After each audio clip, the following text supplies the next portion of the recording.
crazy about it talking myself, but oh, ghosts get scary all of a sudden, man. Seriously, all those dark clouds starting to rain on me. What kind of great idea is that? Well, finally found our entrance. Let's see what's on the side. Good God, what is that? Oh my God. I think we found the haunted house right here. How big is this? Oh my God, it just goes up and up and up. It's all sealed up. Yeah. Oh my God, that's enormous. I think we found the haunted house, alright. Why would you grow a palm tree there? Honestly, I think that maybe it's wild. Another track away from here. Or maybe it's to guide them into the haunted building. Oh yeah, they've sealed up the holes so that the spirits can't get out.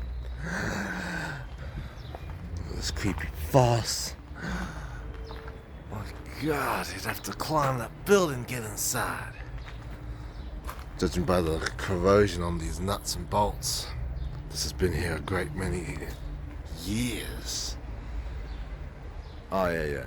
You can tell by how there's two panels. It would have extended in one piece originally, but people would have been breaking in through here, so they had to patch it up with an extra bit of metal, hold it all in place.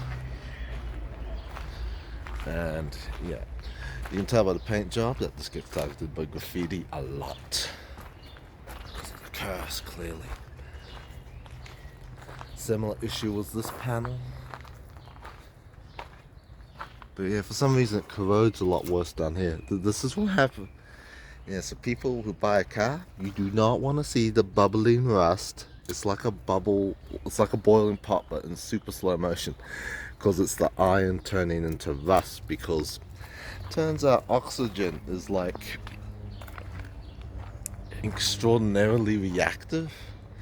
It's turning iron into dirt.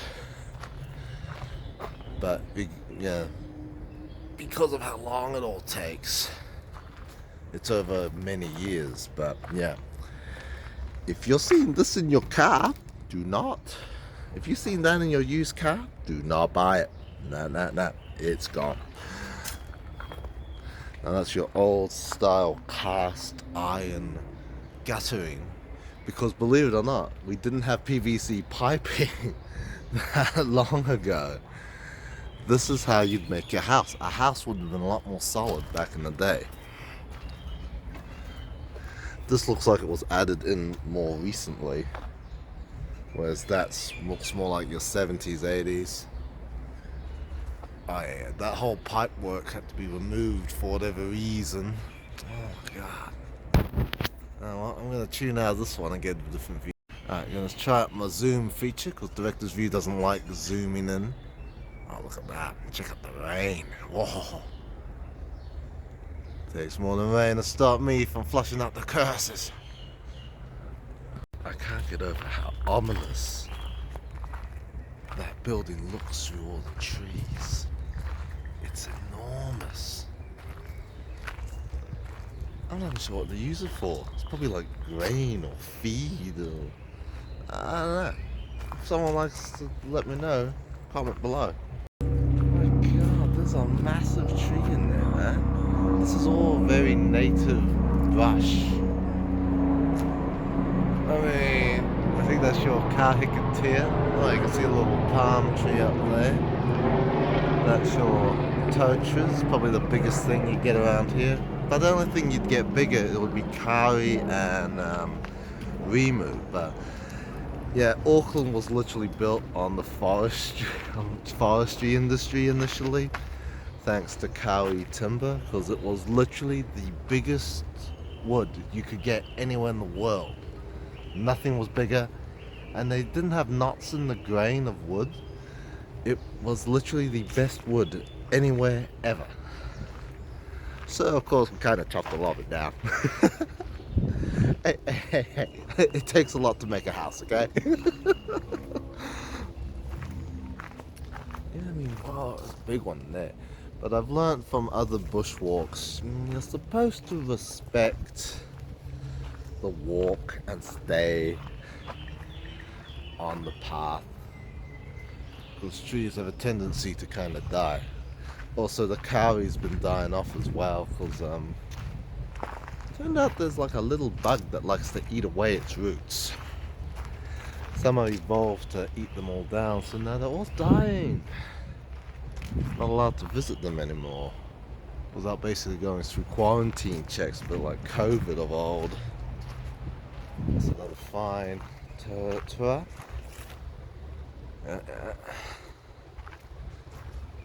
God, these are biggies. Glad someone decided to save a little bit of native bush. I think this would have been sitting here as the residents of that fine estate's backyard for the longest time. Seems a bit strange to just keep a wild bush right in the middle of a suburb, but it's really nice. It's really cool. Someone did the right thing out there. And to those people, I thank you. I find this amazing. See that plaque? It's standing, it's like 9 feet in the air. I mean, got a different perspective. Right, that's me. So much for respecting. I need to get this. That's where the sign is, right? It's way up there. I'm reaching up as high as I can. I can only get up about like. So, someone screwed that sign on years ago just to watch the tree slowly grow up with it. Bit by bit. I wouldn't know when the sign was. Seriously, just say 80s or 70s as she did. That gives you enough of a range to be almost right. Oh, another feature I love about South. Emergency services are always on the move. Can't really be helped. There's a lot of people here. God, get a look at that canopy. Looks like skin. Oh, there's just enough room. They don't like the trees don't like touching each other, but they'll also try and fill up as much of the available light as possible. Because they grow up and above the grass and the bushes and anything else worth, using light. Find a couple of trees here.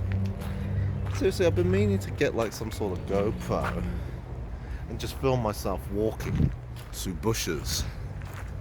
The thing is, a GoPro is about 600. Can't really justify that sort of expenditure when it's probably just going to be me watching the silly thing, just to make sure it's uploaded rather than actually enjoying what I'm filmed. It's just an idea at the stands. Well, had to chop that tree back, would have collapsed or some such thing. Poor, the rain getting worse. Oh yeah, a couple of trees would have fallen around here at a guess. You can see a dead one in the back. Such is the cycle of life. Things come, things go. But we remain. Another tow truck, I don't believe that. Having the golden tow trucks is like a variety that's a lot more cuter. Yeah, an electrical box. And that's the motorway. Yeah, nothing much to report there. It's literally electrical boxes. And this, of course, is the Hill Road on-ramp. A part of the motorway everybody loves to jump onto.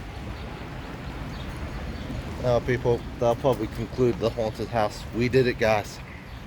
Well, thanks for joining me in this little adventure. That's cute.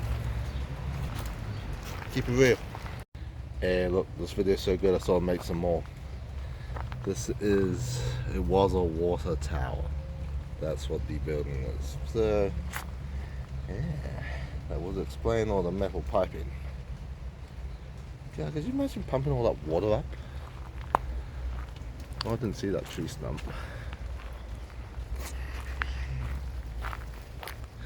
This video is going to be confusing because I'm going to edit not sequentially how I filmed it.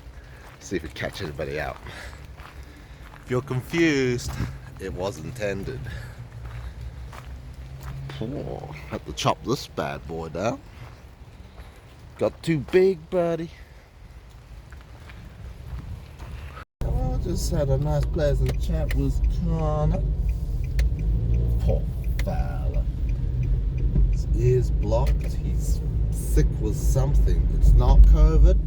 He's tested. It's not COVID. And yeah, he's been bedridden for a day. I think he said Wednesday. So he's been bedridden for like 2 days. Or 1 day. And still recovering. I gave him some little advice on what I do. I also told him for blocked ears. I hate it. Blocked ears. Oh, it's so annoying.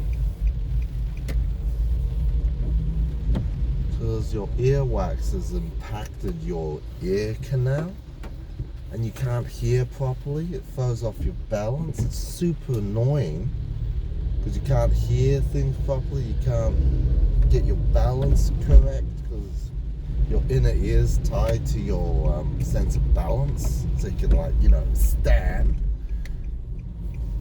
and walk more than 2 steps.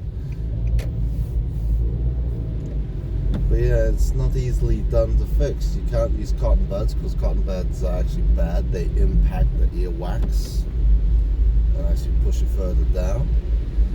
The earwax is meant to flow out of your ear. I always get a fright every now and again. I'll get a big chunk of earwax just falls off. Gives me a damn fright. And I flick it out because I know if that stays in there, it can get worse. But that's earwax working as intended. But yeah, when it blocks up, it's all packed up. By the time it happens, there is a lot of earwax in your ear. And it can be crazy, it can be strange reasons why that happens. I think it's often just how you sleep. So, yeah, you're putting pressure on it. I don't really have a good fix. Sometimes it happens, sometimes it doesn't. But you certainly know when it happens. Yeesh. Now my little advice to him was like, get some sort of eyedropper to try and squirt out what you can. I also warned him vehemently, do not apply too much pressure because you could blow out your eardrum. A technical term for that is a perforated eardrum. Once you get a hole in your eardrum, it can't be fixed. It won't heal. It's always there. It sounds like if you get water in your ears, it's extremely painful because you know, your eardrum's a very sensitive part of your body because it needs to be. And yeah, so I've warned them vehemently: do not overdo it. Stop once the earwax stops coming out, and yeah, do not shove anything sharp and powerful and strong inside of your ear. That's just, yeah, crying out for trouble. And the other thing I mentioned was sometimes you don't get that satisfying feeling that you've cleared the blockage. Sometimes that's you don't get that. Sometimes not able to get that. You've cleared out a lot, but it still feels blocked. It still feels disorientating. And at that stage, there's not much left to do. You just have to just leave it and let your Mother Nature, as in your ears, do their own thing to clear it. You're just trying to help it along by removing a bit of earwax, so hopefully it can, work as intended again. Oh man, this creepy day turns into a creepy web. Anyway, makes the options quite clear what I'm going to do. I'm going to stay home. I'm going to enjoy the tally.